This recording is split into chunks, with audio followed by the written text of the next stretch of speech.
Hi, I'm Rich Crecon. I'm with Sunbelt Power Controls. And today I would like to talk to you about a methodical way of going about testing controllers. One of the most common calls that we get on our control panels is the system isn't working and we'd like to know why. So by helping you today understand the controls panels better, will better enable you to provide us information to help troubleshoot. So today I've got a standard control panel here with some alarm systems, and what we're going to do is talk about the components inside and what to look for. Our standard control panels come with what's called a main disconnect switch located right here. The power from the utility source comes into the top, and out the bottom after the switch is turned on is then provided to these two motor circuit protector switches. These switches act both as a circuit breaker and an overload protection device.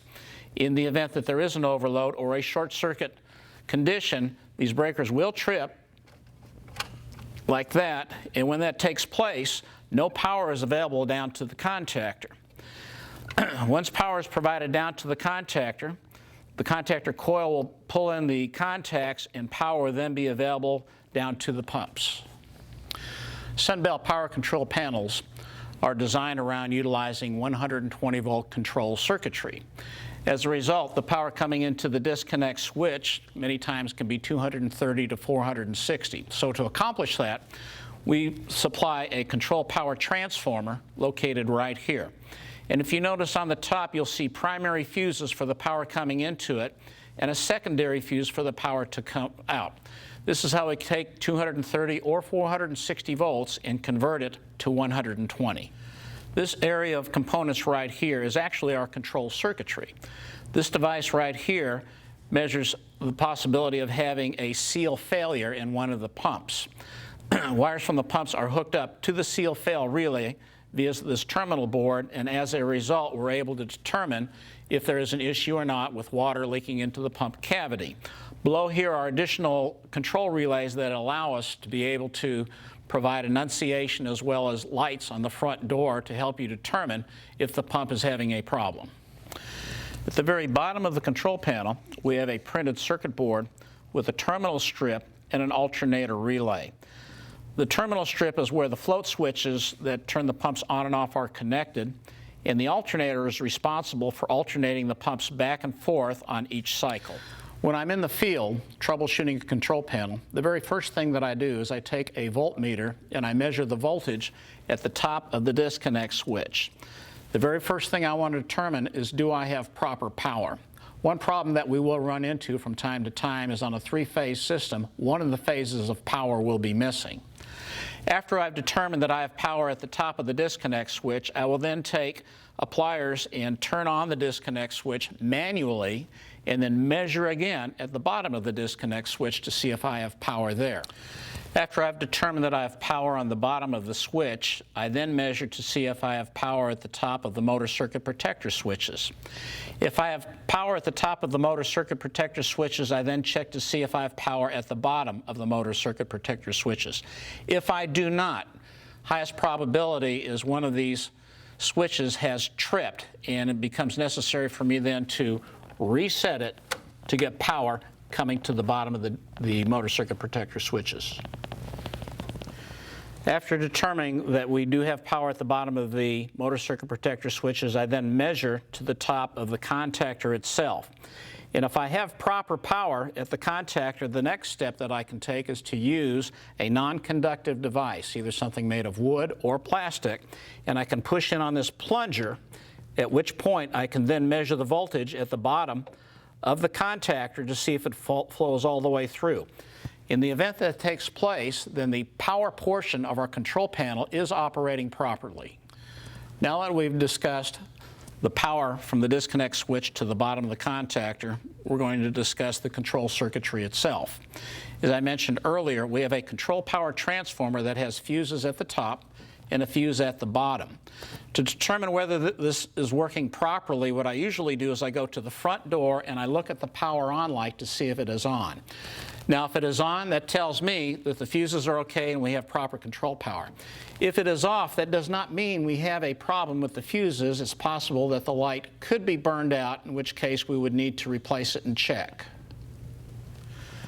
Now that we've determined that we have proper 120 volts coming off of the bottom of the transformer, providing power for a power on light, assuming the power on light is operating, the next thing I like to do is take the hand-off auto switches and place them into the hand or manual position.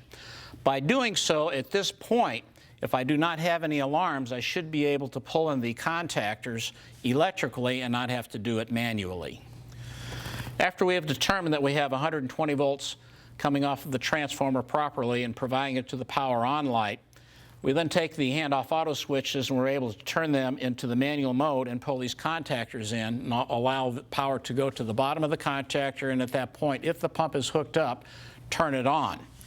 Below it are these control relays, and these relays are also involved in the operation of the control of the panel. This particular relay is called a seal-fail relay. It has two LED lights, and when the power is applied, and if everything is normal, they will light up green.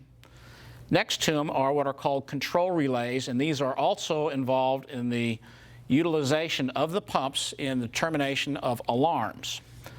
Beneath it, we have the alternator, and the alternator will also have a glowing red light if operating properly to determine which load will start on the next available opportunity for a pump to run. And then down here we have the float switches where we connect to start and stop the pump. And this is what I want to discuss with you next. At the bottom of this alternator printed circuit board, we see a terminal strip. The float switches that we hook up are an all-off float switch, a lead-on float switch, a lag-on float switch, and a high-water alarm switch. One of the common calls that I will get is the pump comes on and then immediately goes off. When that takes place, generally the pump all-off float switch is either not connected or possibly damaged. And the way to test this would be to remove the wires from this float switch, place a jumper wire here, activate the lead float switch, which will bring the pump on in the automatic mode, release the jumper, and see if the pump continues to run. Another common question that we receive calls on is that the pumps are not alternating on successive cycles. This device right here is known as an alternator. And when this switch is placed in the alternate mode, the pumps will alternate on successive cycles, and there is a way that we can test this. If we remove the float switches from the terminal switch, place the hand-off auto switches into the auto position, and then take a jumper wire and momentarily touch it between terminals 1 and 3, that will cause a pump to come on, and once the jumper wire is released, the pump will go off. By reapplying again to terminals 1 and 3, that should make the successive pump come on. If it does not, yes, you have a potential problem with your alternator. To recap what we've discussed, the very first thing that we want to determine when troubleshooting a control panel is, do we have proper power coming into the top of the panel, and is it making it all the way down to the bottom?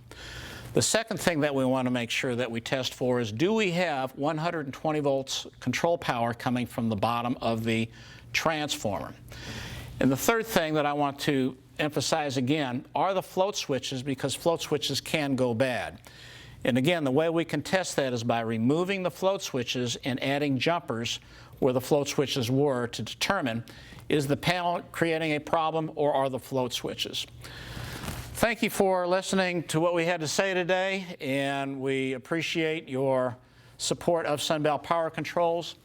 And so in the future, if you have a problem, we support what we build, please give us a call.